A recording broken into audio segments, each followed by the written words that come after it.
Brock, get us started. Yeah, it's actually a perfect segue because we've got working on it, hopefully ready for the start of the season. We're actually working on a line and power play risers and fallers tool. So basically, anytime we make a change on dailyfaceoff.com, there'll be an icon to show you that they've risen or fallen down the lineup and gives you some projected time on ice based on the last time they were played on the line that they were on. So we'll help you kind of navigate the line changes. Because, yeah, we obviously know who's on which lines. We're on top of it all day. But if you're just at work all day, you don't really know how, who changed where.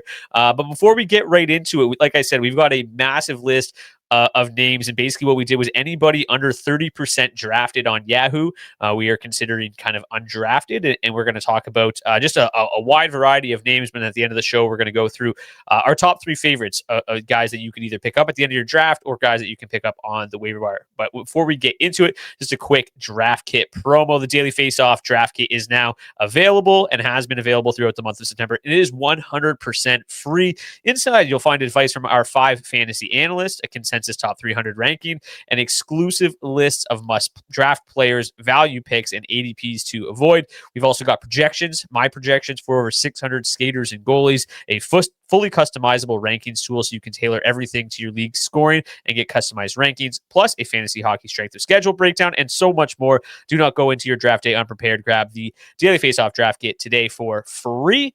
And also, another free piece of information for you at dailyfaceoff.com is the survivor pool is here. And the best part, as I mentioned, 100% free. How it works is you start the season with 2 lives, and every Saturday you have to pick one team to win.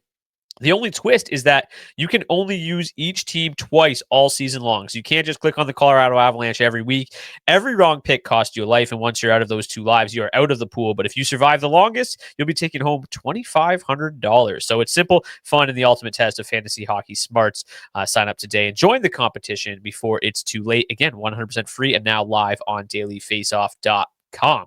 So let's get into it. Like I said, we'll start with some forwards. Most of these guys are forwards, under 30% drafted on Yahoo. We're just going to roll through them really quickly, guys that we think stand out among the list of undrafted players, and then we'll talk about our favorites at the end. So, Beebs, why don't you take it away with our first undrafted player? Yeah, this is one who kind of blew my mind after what he did last year, especially at the end of years. This guy was a fantasy winner last year for a lot of teams. I know I was loving him, loving the Ryan Donato train. Currently 29% owned and being drafted 177 ADP. He is center, left wing, and right wing eligibility, so you won't struggle to fit him in your lineup. He is locked to the hip of Connor Bedard, seems to kind of be his best friend out there. And with that came a 31-31 season last year. But if you take his basically once he joined the top line with Bedard and the top power play, dare I mention, he was on a 42-45 pace. So we're talking about absolutely exceptional numbers here from a guy who is going undrafted. And 182 shots last year too. So we talk about it. It's rare we like the guys who get to 200, and for Donato to get to 182 as a bottom of the draft guy, it just shows kind of where he can take it this year. 200 shots, 35 goals. He's going to need to keep that shooting percentage high, but even if he doesn't, he's locked into a fantastic position. And as we talked about with Frank Nazar and Connor Bedard, Chicago should be better this year, and Ryan Donato should just be sitting there and reaping the rewards. Brock, next I think we got your boy. Yeah, Marco Kasper. I believe he was actually one of D's sleepers, which is funny because he's still going undrafted right now. Well, he's being drafted in 29% of leagues, so not getting picked up in a lot of leagues right now. He scored 29 goals and was on pace, for 29 goals and 51 points after Todd McClellan was hired last year. He averaged just under 17 minutes per game during that time, but he was at 18 minutes and 30 seconds in the last 10 games of the season last year. And I think that's a glimpse of what to expect this year. DeBrincat, Kasper, and Kane seems locked in as the Red Wings' second line, and they averaged 3.3 expected goals for per 60 at 5v5 last year. But as a collective shot, just 6.5% together. So that trio should definitely find some more offensive success this year, and Kasper is a player that also excels in banger leagues, so make sure if you're in banger leagues, you scoop him up. But Beebs, who's next? We got my boy. I forget what episode I mentioned him on, but it was a breakout. Well, I guess it would have been right wingers. It's Matt Coronado. And he is out in Calgary. Coronado currently 25% owned right now, which is kind of crazy. I popped off on other episodes. He's going to be top line. He's going to be top power play. He finished the year on a 68-point pace, which would have been 36 goals, 32 assists.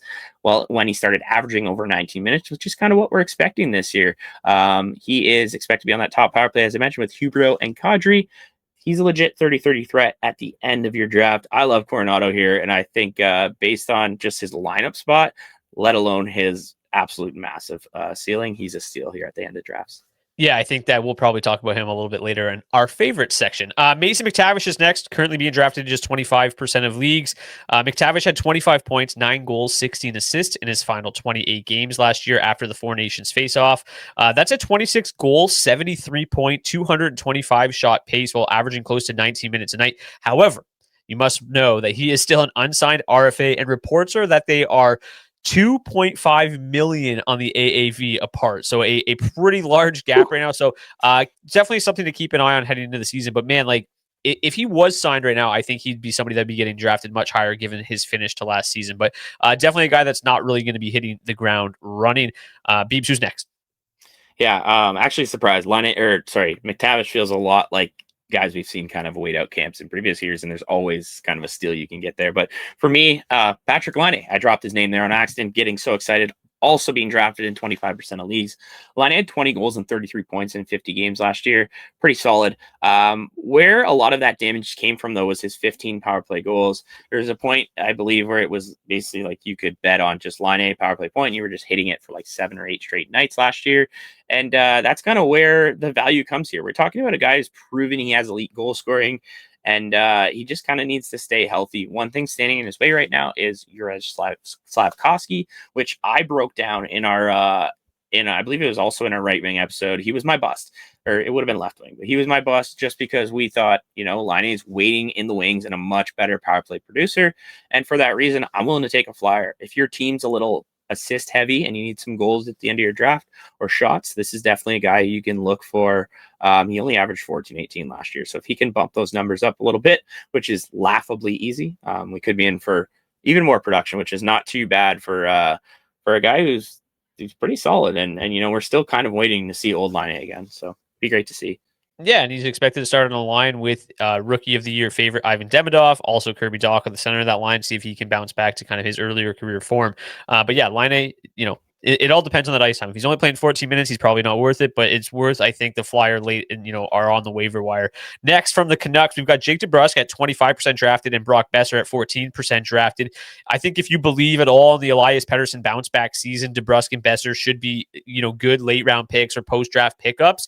They're starting on a line together with Elias Pettersson down the middle. Last year, DeBrusk had 28 goals, and he's probably the better of the two in banger leagues. However, I prefer Besser in more standard formats. He's just 1 year removed from 40 goals and had a 25-25 season last year and what was a disappointing year in Vancouver.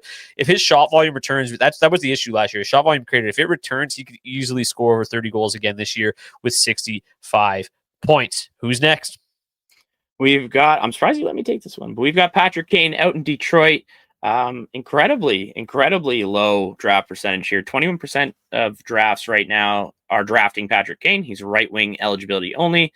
Kind of as we mentioned earlier with the Casper line, we're expecting to bring Casper and Kane, and we're expecting them to have much better luck this year. Kane was on a 72-point pace last year across 82 games, and that was kind of after we've kind of waited for Kane.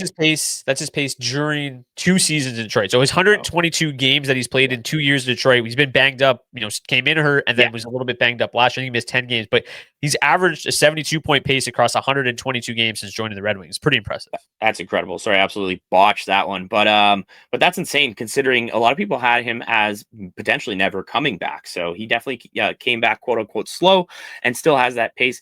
Kane is a player we've seen put up the numbers before, and at the bottom of your drafts, he could definitely help out your team in quite a few categories. Also a guy who can flirt, with those mid 150, 200 shots.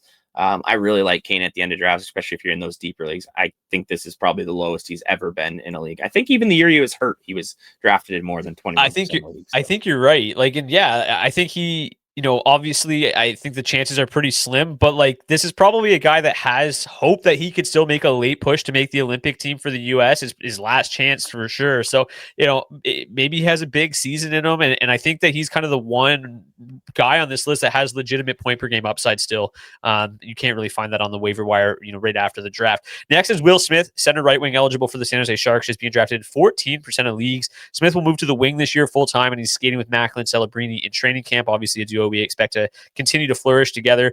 He finished with 30 points, 12 goals, 18 assists in his final 34 games last year. That's a 72-point pace, 29 goals, 43 assists. So him and Kane, two guys with kind of 72-point paces and across different sample sizes, but two guys that have 70-point upside this year that you can get for free at the end of the draft. Yeah, absolutely. I love Will Smith. I believe I have him in my top 100, and yeah, I'm going to stick to those guns. Another guy coming in here is Boone Jenner at 14% drafted in drafts. He is center left wing eligibility. We watched Jenner get hurt last year in training camp, and it kind of just slowed him down. He was someone we were all pretty excited about. He eats ice time. He had 3 straight seasons of 20 plus minutes before last year.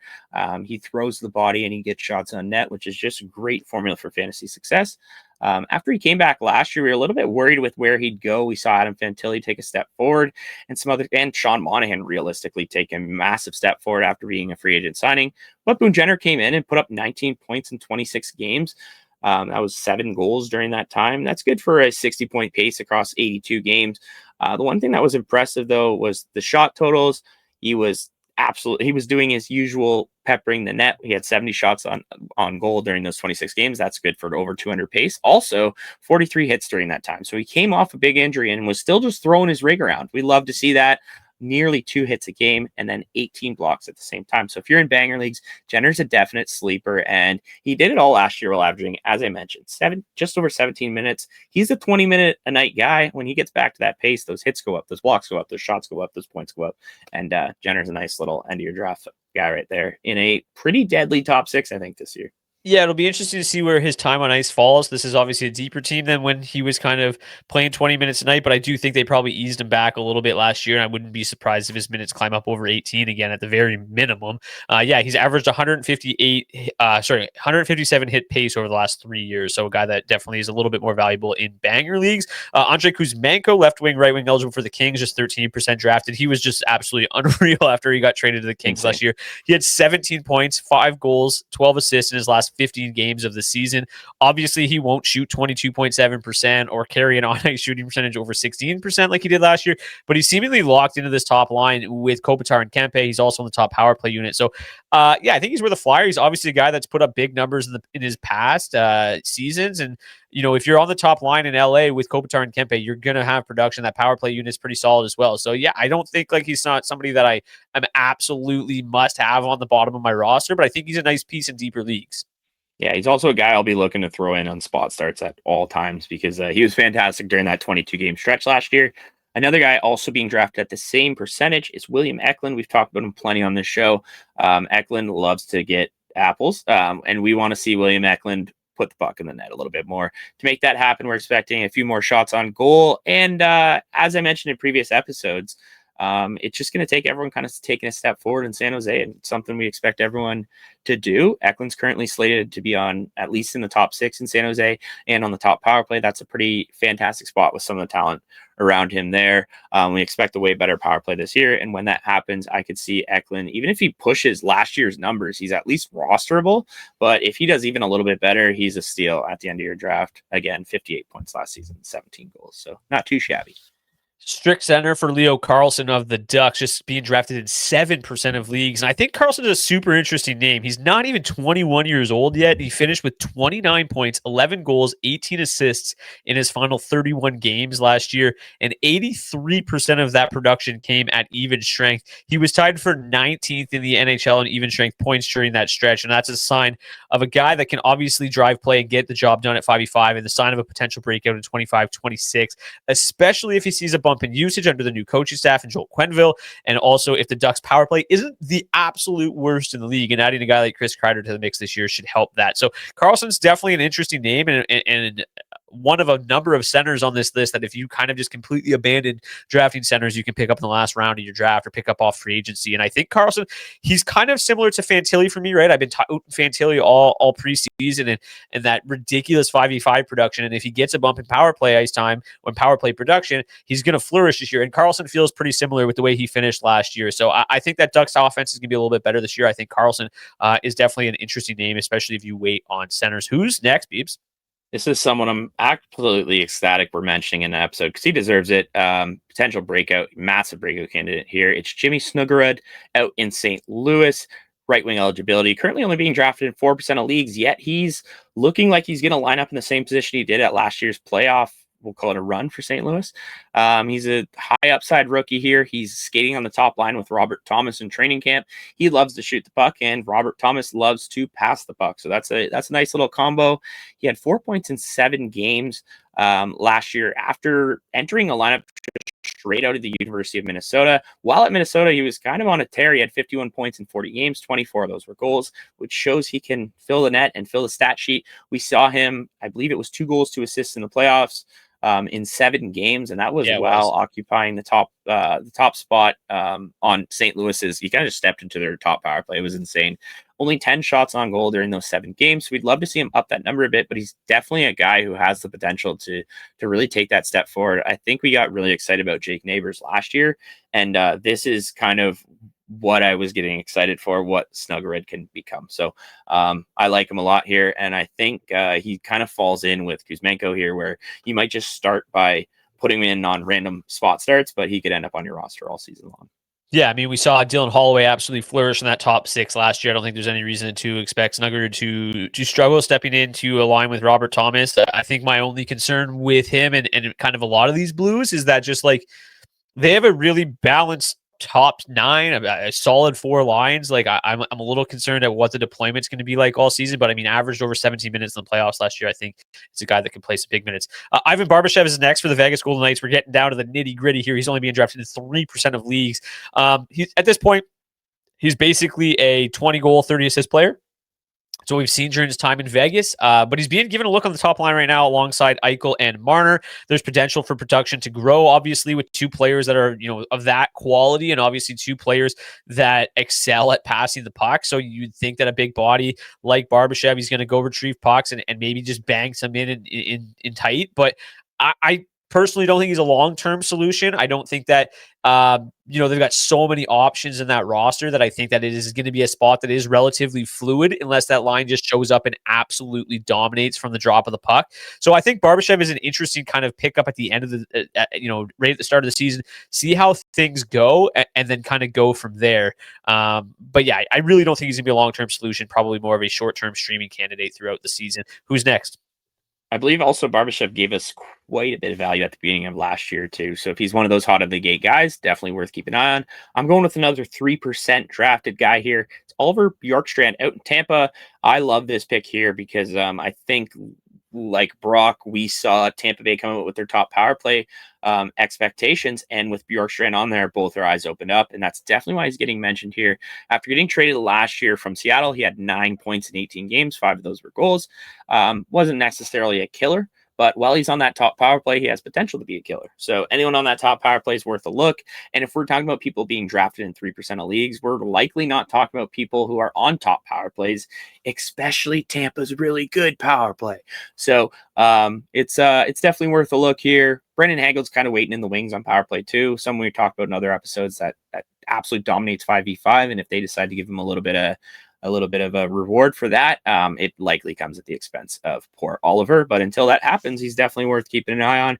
And if he can sneak some secondary assists, a few points here and there on that aggressively awesome power play, I don't mind having him in the lineup.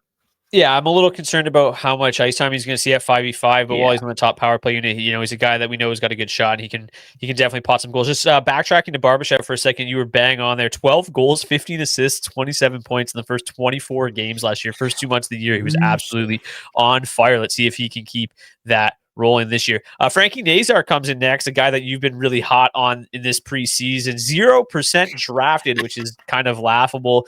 Nazar really started to find his footing in the second half of last season, posting 18 points, 9 goals, 9 assists in his final 29 games. That's a modest 25 goal, 25 assist pace, but it's a good floor for which he can build on here in his second full season. The main concern that I have with Nazar is that he's projected to center the second line, which a lot of that second half production last year came while he was centering the top line, and Connor Bedard shifted to the wing.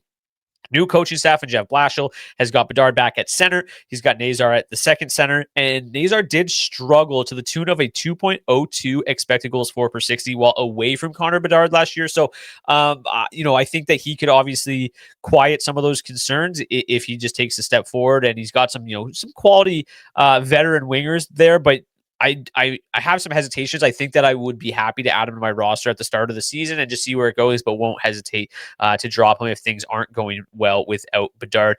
Beebs, you mentioned this guy a couple weeks ago. Take it away. I think actually before we even go any further, we should mention just what you said there with all these names. If they're not quite working out right away, these are low owned. You can kick them to the curb. This is one though. Let's take a shot at him. It's Trevor Zegras, new face out in Philadelphia, currently being drafted in a big 0% of leagues. He had 260 or back-to-back 60-plus point seasons in 2022-23 with Anaheim. He was Michiganing. He was flipping pucks everywhere. He was doing fun stuff, and basically we all thought he was the next Gretzky. Now he's in Philadelphia. He's had a couple down years, and he's lining up on a line with Matvei Michkov, which we know how excited I am for him. We know these steps forward I expect him to take under Rick Tocchet. And with Trevor Zegras kind of alongside him, it could be a dynamic duo in Philadelphia, and one that you might want to get your hands on early.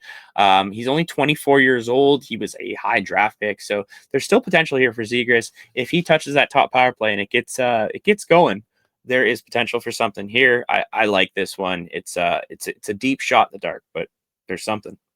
I feel like he's a decent post-hype breakout, right? And again, like we said, these players cost you absolutely nothing. They are just pure upside picks. And Zegras is a guy that, like you said, he was flashed a ton of talent. Mishkov is obviously loaded with talent, and we expect big things. So, if Mishkov's going to go, it's probably going to have to come with Zegras going too, unless Mishkov moves back up with Couturier. But yeah, like as of right now, I think he's a decent one to add to the bottom of your roster and hope for the best. Again, a lot of these ones are waiver wire pickups. If you got, if you drafted Zach Hyman and you moved him to the IR, you scoop these guys up right after. We'll see if Zegras' draft percentage starts to climb a little bit now that he is kind of seemingly cementing himself back at center with Mishkov, but we shall see. Speaking of cementing himself back at center, Josh Norris, 0% drafted right now. Speaking of injuries, like you said, with Zegras missing time the last couple of years, no one's really missed more games than Josh Norris. He's never played more than 66 games in a season and has missed 132 games. That's 54% of the games over the last 3 years. It's been a tough break for the kid. Still, he's so good. He's a good goal scorer. We saw him score 35 goals in like 65 games, like 3 years ago. Was that? I can't remember exactly, but yeah. Right now, he is currently centering the Sabres top line with Tage Thompson on his wing. Tage Thompson finished the year on the wing and was scorching hot. He's moving back to the wing. Norris is poised to be the center on that top line. He's also on power play 1 with the Sabres. Somebody's got to put the puck in the back of the net outside of Tage Thompson. And I think Norris is a candidate to at least do so. You might as well pick him up while he's healthy, because who knows how long that's going to last. Yeah, at least you use him while you can, because it'll be an okay time while that's happening. I actually believe I mentioned him in, I believe it was the Sleeper article this year, or that we did. One of them, though, basically was just saying, if he does stay healthy, huge if, there's something there, and he's in a great spot. But my guy here is Troy Terry. Again, we're kind of grabbing from the bottom of the barrel, but Terry's been a friend of the show the last couple of years. He just kind of gets it done consistently. He's averaged 21 goals and 35 assists over the last 3 seasons. That's good enough to spot start him here and there. If he's on that power play and that power play does anything better than, I believe it was 17 or 18% last year, regardless. It was lower than that. I think it was 15. Yeah, it was worse than the league, though. It was number 32 out of 32. Sure, if that improves at all, Terry could definitely be in for something. We've seen him go on hot stretches before. I don't mind taking a look at him here. Again, we're shooting for guys who are in good positions to succeed, and that's Terry. But keep an eye on Daily Faceoff, because if he goes line 3 and PP2, I'm good. We gave them so much credit, bro. They were under 12%, 11.8% last year. I gave him a third extra credit. That still would have been 5th worst in the league, to be clear. Like, the Ducks and the Islanders were so bad. Philadelphia was 3rd worst in the league at 15%, but they were under 12, which is just Just sign That's Lee. laughably bad. But like, I think one thing about Terry is like, I mentioned him in one of my perfect draft articles as a nice last round pick because he has some upside, but he also has a pretty good floor. Yeah. Where he can kind of like some of these guys, you might just be waiting for their roles to expand a little bit and see what happens and get the upside later. But he's kind of already got a built in floor where he can produce rate from like the puck drop on game one. He's going to be in the top six. He's going to be on the top power play unit. So he's somebody that can help you immediately. And if he's, if he's not flashing tremendous upside and there's somebody with bigger upside on the waiver wire, you simply move on. Mackie Semiskevich of the Florida Panthers is next. Obviously, all these guys are 0% drafted. With the injuries to Matthew Tkachuk and Alexander Barkov, Semiskevich's minutes and top power play unit usage should be stabilizing. Unfortunately, like it's going to come with worse line mates, but he started to come on strong in the second half of last year, but was still only on pace for 21 goals, 49 points. To me, he's more of a banger league target. In the second half of last season, he was on pace for 200 plus hits. So, and that could go up, right? The Panthers had the puck all the time last year because they were the best team in the league. No Tkachuk, no Barkov. They might be on the back foot a little bit more this year, and that could even improve Samaskevich's hit totals. But I think the offensive numbers are there. I think he's a guy that can see north of 18 minutes a night and produce a little bit this year. I think he's going to be a great streaming candidate and a guy at the bottom of your roster in banger leagues.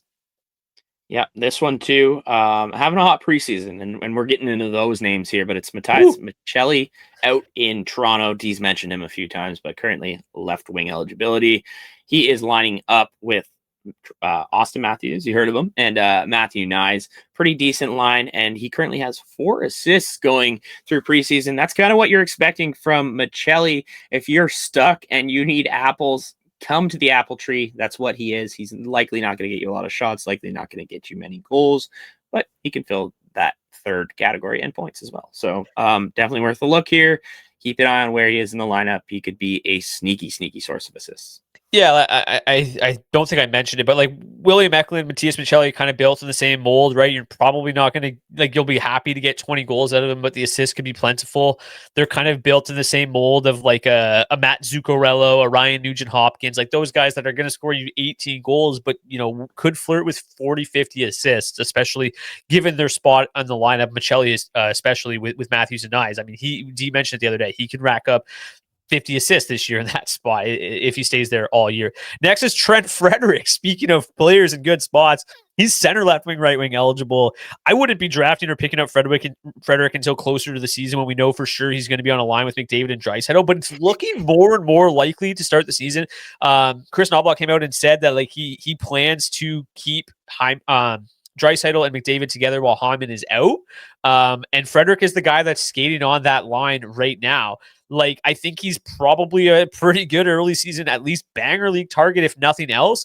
I don't think he's suddenly going to turn into a 30-goal scorer skating with McDavid and Leon, but we've seen crazier things happen in Edmonton. Zach Cassian, Patrick Maroon, they both excelled in a very similar role. So it's not out of the realm of possibility for him to be a pretty good pickup for the first month of the season. I think obviously once Hyman gets back, that role is going to get dialed back and he's going to find himself lower in the lineup and Draisaitl and McDavid will get split. And at that point you can dump his ass. But like for the first month, there might be a little bit something here, especially in banger leagues. So I think this is probably the only time Trent Frederick's name will come up on this show, but here we go. No, I actually had someone text me after the preseason game the other day and say, I feel bad for Frederick. He looks slow. And it's like, yeah, he's playing with McDavid and Draisaitl.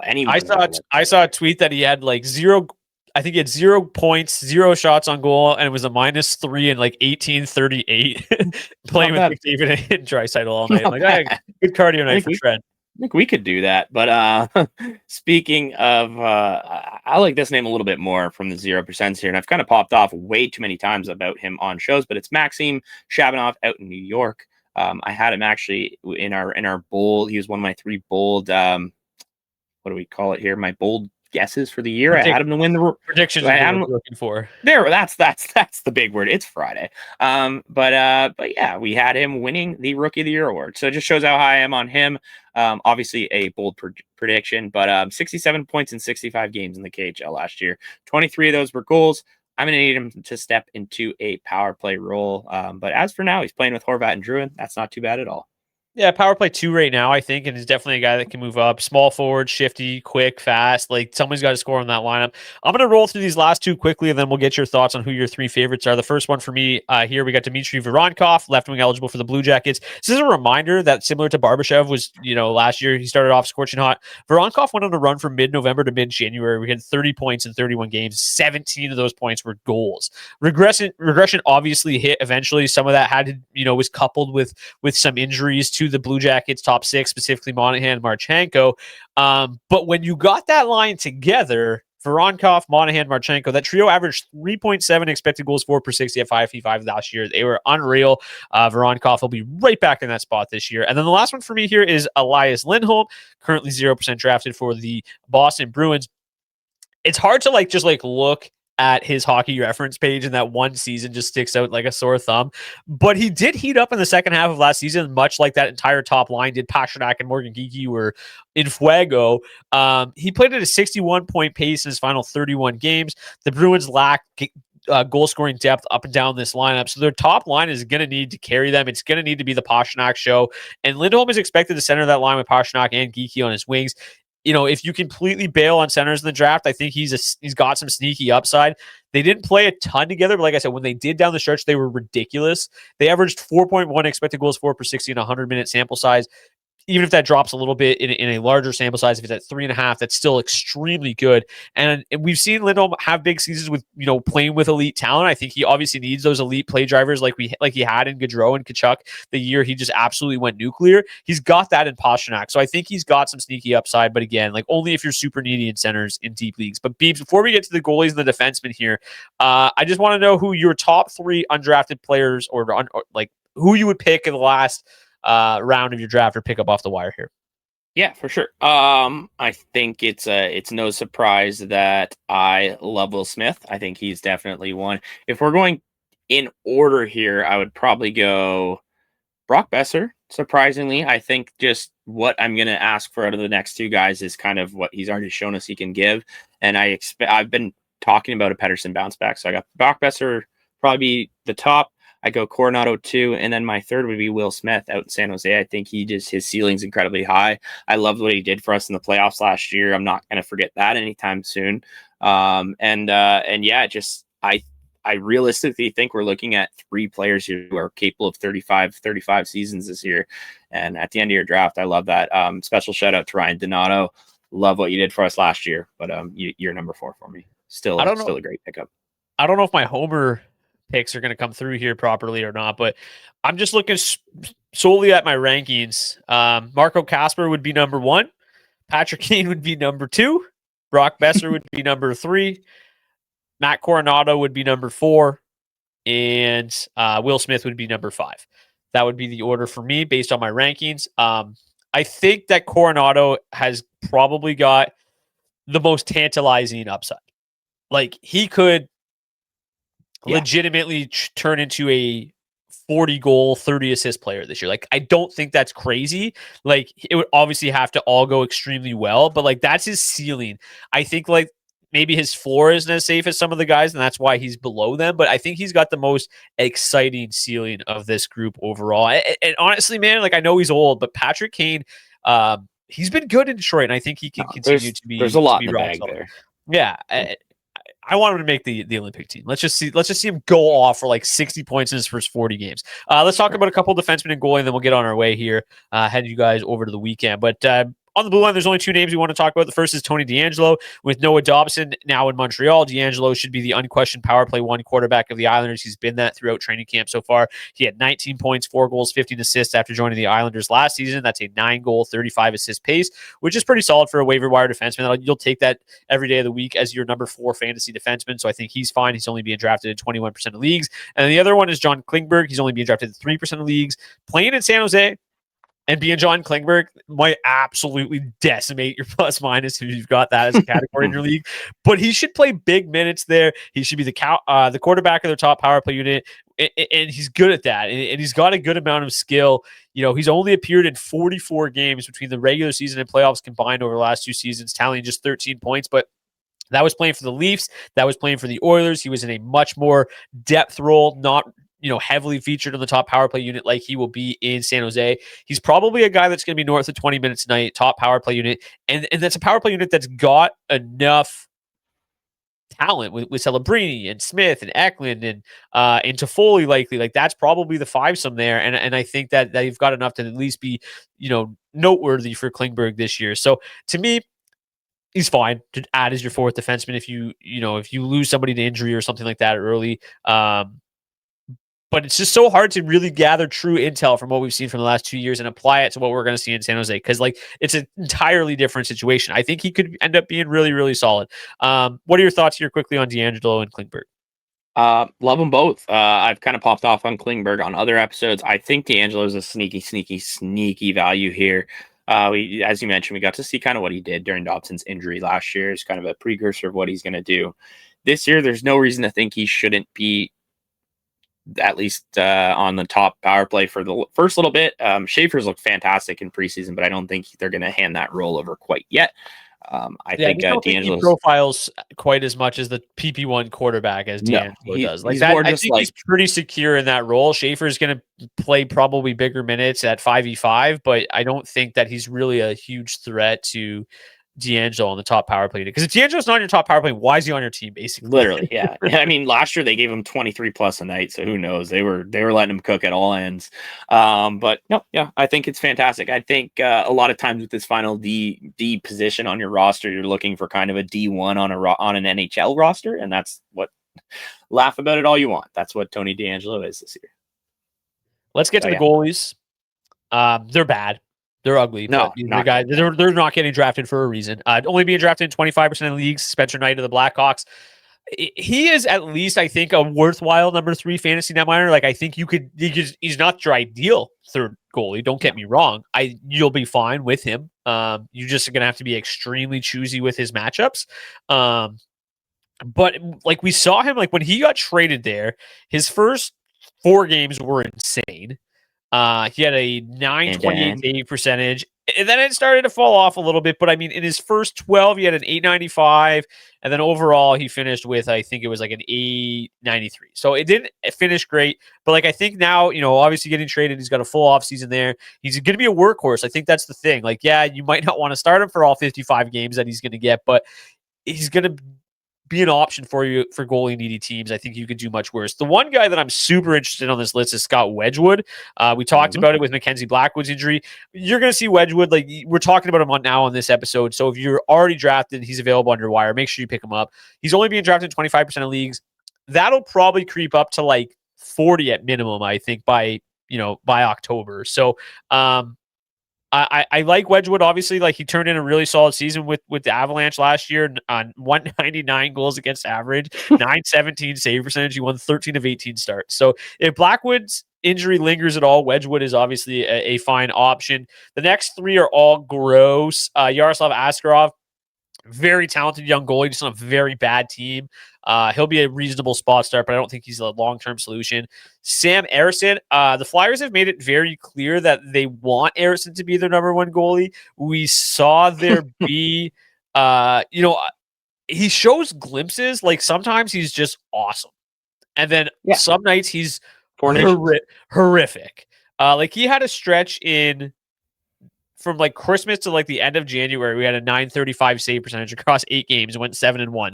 Like he's capable, but then he follows it up by giving up like 4 or 5 goals a night. Like I want to buy into Ersson. I do think he's actually pretty decent.